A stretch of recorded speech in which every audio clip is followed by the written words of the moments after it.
Labour will be putting two fingers up to voters if it refuses to back a Brexit trade deal. Sir Keir Starmer has been warned, as a prominent Remainer MP said they would vote for it. Amid splits at the top of the party on whether to withhold support for an agreement, Shadow Business Minister Lucy Powell suggested Labour would struggle to win back voters in red wall seats if it attempted to abstain.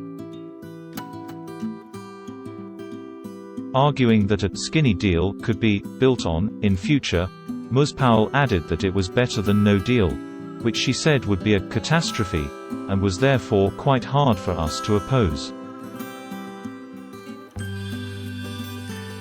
Echoing her concerns, Bryant MP, a staunch Europhile, revealed he intended to back the deal and urged his colleagues to do the same.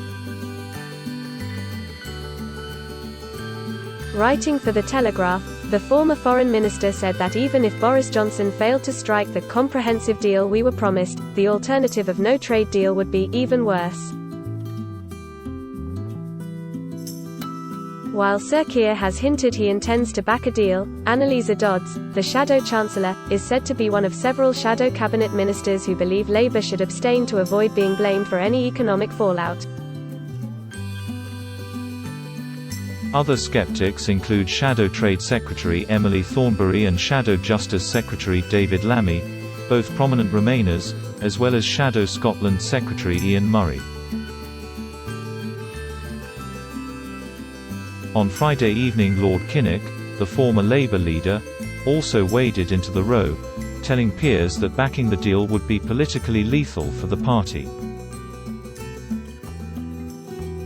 We must abstain and explain that this is the rational course when faced with a damaging yes and a disastrous no, he wrote in a private WhatsApp group.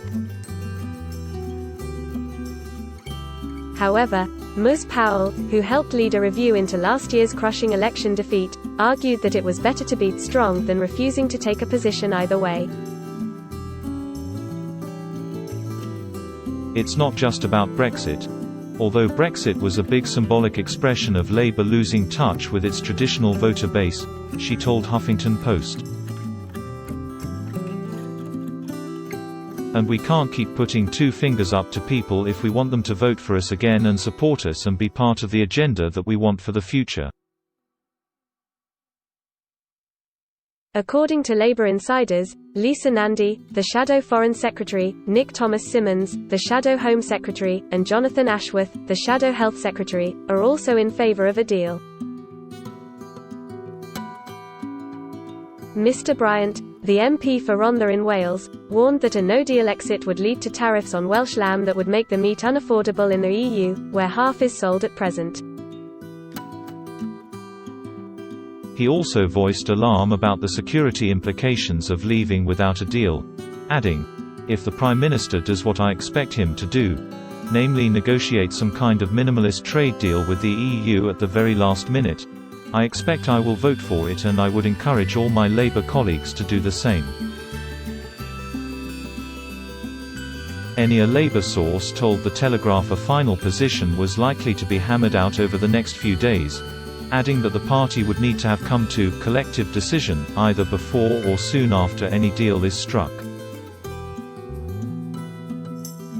Allies of Sir Keir have also been frustrated by leaks suggesting the Shadow Cabinet is divided and are determined to prevent a repeat of the public rows that plagued Jeremy Corbyn's leadership. They believe they are an attempt by advocates of an abstention to bounce Sir Keir into sitting on the fence. While they insist no position has been reached, they have warned that there will be no room for dissent on the front bench once a decision has been taken. However, a number of shadow cabinet figures believe that proponents of a deal have become too preoccupied on the red wall rather than focusing on the issues that will define the next 4 years. One source told the Telegraph that some in the party appeared to be trying to refight the last election, rather than thinking of the bigger picture. Quote,